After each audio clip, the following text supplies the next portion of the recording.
Each and every day, people are getting locked up behind bars. Not only can the reasons they go to jail be quite questionable, but they can also get some strange punishments. From people getting arrested for sending Facebook requests, to strange punishments administered by local judges, here are 10 dumbest prison sentences.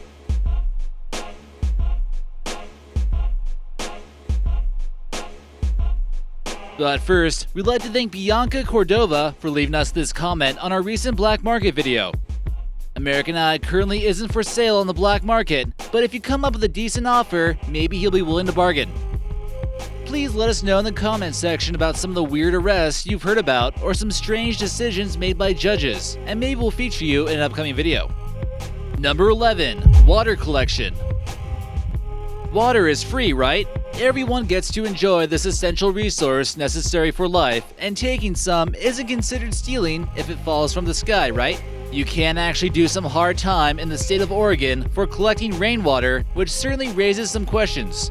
A rural man, Gary Harrington, in Oregon, said that he was collecting rainwater to store in his reservoir in case his property caught on fire or in case of an emergency. He lives in an area that's susceptible to wildfires and wanted to be safe. State officials found out about it, and he was sentenced to 30 days in jail, charged with a misdemeanor, and slapped with a $1,500 fine. For catching rainwater. He wasn't stealing water bottles out of a factory or anything.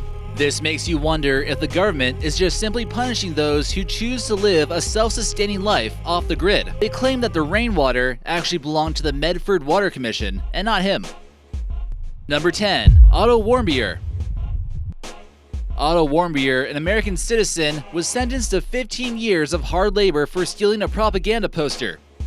North Korean officials saw it as an act against Kim Jong-un, and therefore, punishment was necessary. He only stayed for a month until he began to suffer from a severe neurological illness after most likely being forced to survive off of rations of corn and salt. It seemed like this was done intentionally in order to make him weak and easy to control. Some survive longer by eating rodents and insects. Here you can see the satellite image of the prison that's obviously in a remote location, and Americans could really have no say in his punishment. After falling into a coma, Otto was returned to the US, where officials blamed his death on North Korea. Should Otto have been a lot more careful about his behavior overseas in North Korea? Or was North Korea trying to make an example of him and went too far? Number 9. Friend request denied.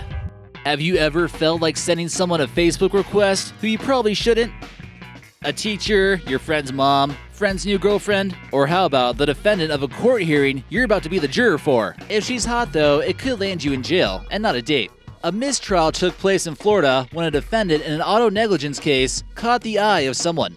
A man named Jacob Jock contacted the defendant on Facebook after he had seen her at the trial. He then got quickly dismissed by the jury, but that wasn't all. He later on bragged about getting out of jury duty on his Facebook, and the judge found his behavior to be inappropriate. Jacob didn't really think it was a big deal until he got charged with contempt of court. He won't be laughing about it anymore because he got arrested and put into jail for 3 days. The moral of the story is you probably shouldn't get arrested for Facebook requests, but you really need to choose more appropriately.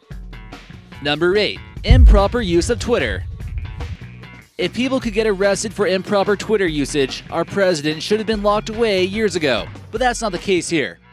It turns out that someone basically had to do some time for some stupid things they said. This took place in the UK, and a student had admitted to posting some racially offensive comments following the untimely collapse of a soccer player, Fabrice Muamba. We won't exactly repeat what he said, and he probably shouldn't have said it, but are we gonna live in fear the rest of our lives over what we post on our social media? The man named Liam Stacey was responsible for the post, and he was arrested at a student house in Swansea, Wales. People who support the arrest claim that racist language is inappropriate in any setting, and hope people will simply reflect upon what their statements are. In any case, he had 56 days in jail to become more culturally enriched.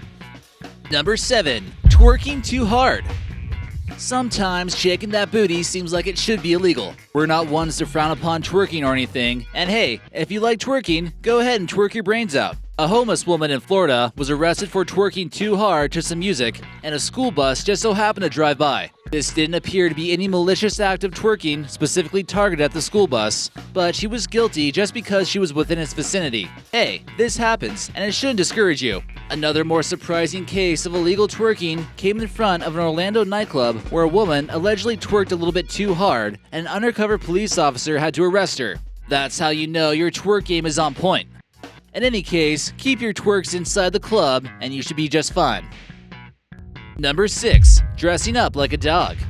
A man who was accused of animal cruelty got a very unique punishment that seems rather creative to say the least. In Painesville, Ohio, a man named Robert Clark had to wear this costume we see in this photo of a giant dog, more commonly known as the safety pup. He then had to visit various schools around the city.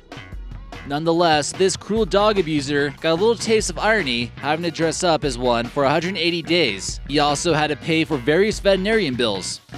The parents weren't really too thrilled about having this guy show up to their kid's school. Wearing the skin of your enemies is never really a good look in any case. Hopefully this dog doesn't learn any new tricks. Number 5. Barry Manilow punishment. It really seems like some judges out there are coming up with the most insensitive punishments possible. Some young whippersnappers out in Colorado were playing their darn boomboxes too loud, and they had to pay the price. The noise offenders who were playing rock and roll music far too loud in the neighborhood were sentenced by Judge Paul Sacco to go to a room 4 times a year and endure 1 hour of Barry Manilow each time. Oh, the horror. They felt like it was a good idea to show kids what it's like to listen to music they didn't like so they can understand why people were upset. The judge actually likes Barry Manilow and felt like it was a pretty easy way for the kids to learn their lesson. Number 4. Food fight. Having a food fight can either be really serious or just good old-fashioned fun. But in the eyes of the law, it could be a serious offense, serious enough for some jail time. We've seen food fights on TV and may think they're just harmless fun, but this couple in North Carolina were both arrested for it. They were arrested after attacking each other with pizza rolls inside their home, according to police. The girl in the photo seems like an easy target with that pink hair. Whether they were microwaved and hot or cold and frozen, the police haven't commented yet. We all know how hot the filling of Hot Pockets or Pizza Pockets can get when you try to take a bite out of it. So it's possible it did get out of control. Throwing frozen Pizza Pockets, on the other hand, can certainly leave some welts if you hit someone good enough. Either way, that's really gotta hurt. They're both facing misdemeanor assault charges and will be looking at $2,500 bail. In any case, they'll certainly sound pretty BA when they tell their story to other inmates in jail about how they got busted. Number 3. Michael P Fey. Would you rather just take a few whips from a cane and get your punishment over with? Or would you rather do hard time in a Singapore prison? In the case of Michael P Fey, an American citizen got a little taste of international punishment and was the subject of international attention when he got caught stealing and vandalizing cars in the country of Singapore. Caning in Singapore is a rather common punishment. Although it might seem quite severe to us, people might learn their lesson a little bit better if they just got a beating. This typically is a punishment for male offenders, and women don't have to endure the whipping. In other countries, the punishment for stealing can result in amputation of the hand, so this is way less worse. Of course, Americans were outraged, and even Bill Clinton took some time to try to reason with the country of Singapore. He got the punishment reduced to only 4 whips instead of 6. But it still seemed quite outrageous considering the lashes left him with permanent scarring. The Simpsons even did a spoof on the whole situation called Bart vs. Australia.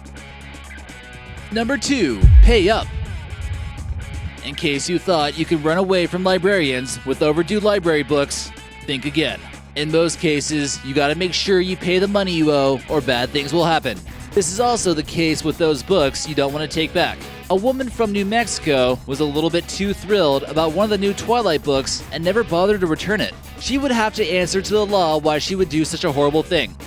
She racked up about $35 worth of library fines and was taken to the county jail. She claims that she doesn't even remember checking out the books, but the library was able to look up her address and her records, and there she was inside her home. She was arrested in front of her kids, who were quite shocked that their mother could get into such serious trouble over this.